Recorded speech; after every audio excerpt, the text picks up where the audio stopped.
Hi there, this is garyryanblair. Today, we're going to talk about the real cost of independence. And we'll start with the word gaslighting. Gaslighting is when you psychologically manipulate someone into questioning their own sanity. You tell them what they see isn't really what they see.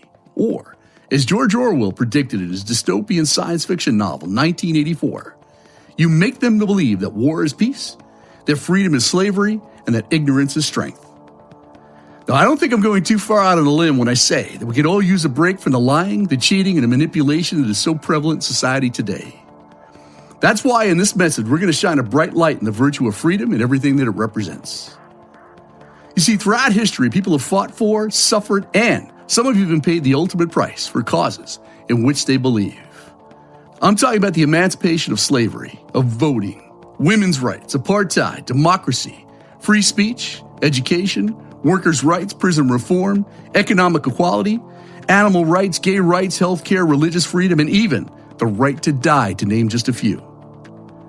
Now, it can be argued that one simple idea, the concept of freedom, has been the driving force of civilization and may very well be the most influential intellectual force the world has ever seen. And like most everything in life, freedom is a choice, and with it comes responsibility. You see, in my many years of coaching and consulting, I've found that in virtually every single case, the decision to take on a challenge, to confront fear, and to achieve important goals comes down to the desire for greater freedom in one's life. And while many have difficulty putting it into words, I assure you this: the opportunity to enjoy and continue to expand one's personal freedom is what distinguishes higher and lower achievers. Now, that's a point worth repeating. The opportunity to enjoy and to continually expand one's personal freedom is what distinguishes high and low achievers. So here's a question for you. What are you willing to suffer for?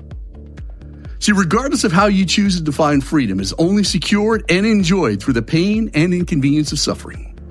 And once secured, it must be diligently protected at all cost. We're all born into a culture that took generations to create. And the people who came before us secured many of the freedoms that you and I enjoy at the cost of great suffering and sacrifice. Freedom, along with every goal that you want to achieve and every dream that you want to manifest, always comes with a price tag. There's no such thing as free lunch when it comes to enjoying greater freedom and fulfillment. And to enjoy freedom, to achieve any goal, you must choose the suffering that is right for you. You must accept that reality. You must embrace that truth, and then you must live with it every day of your life. Unfortunately, most people do not want to hear nor accept this truth, and I suppose that's why the truth tends to be treated like a piñata, something that people prefer to smack around. However, the moment you choose not to continue to pay the price of freedom and success is the precise moment that you choose to suffer the consequences of failure and regret, which is the worst kind of suffering, and completely unnecessary. Now, I want you to be mindful of this fact, that the suffering cost of failure is always going to be higher than the suffering price that you must pay for freedom and success. And the following are examples of the suffering cost of failure. See, if you lack financial discipline, I promise you, you will suffer the painful consequences of debt, poor credit, and sleepless nights. If you do not manage your diet, you will suffer the painful cost of diabetes, of poor-fitting clothing, and low self-esteem. And if you do not keep your promises, you will suffer the painful loss of reputation, contaminated character, and you'll live your life being known as someone with an integrity deficit. You see, sooner or later, each one of us must come to the understanding that neither freedom nor success is free, and that we either willingly choose to pay the price of success, or by default, we will pay the cost of failure. Now, I've come to know intimately that the price of success is often more than people are willing to pay, but it is not more than they're capable of paying. And the following are just a few examples of the suffering cost of freedom and success. You see, if you suffer the cost of disciplined spending and investing habits, here's what you get.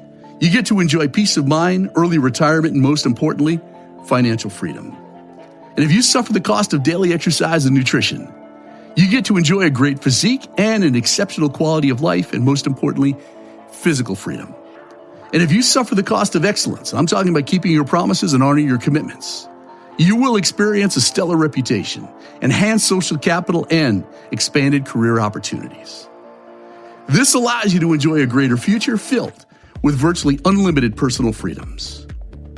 You You see, ultimately, freedom is a result of maturity and personal mastery, and it derives from the rigorous, ongoing deployment of noble virtues to include discipline, accountability, commitment, perseverance, ingenuity, and good old-fashioned hard work, to name just a few.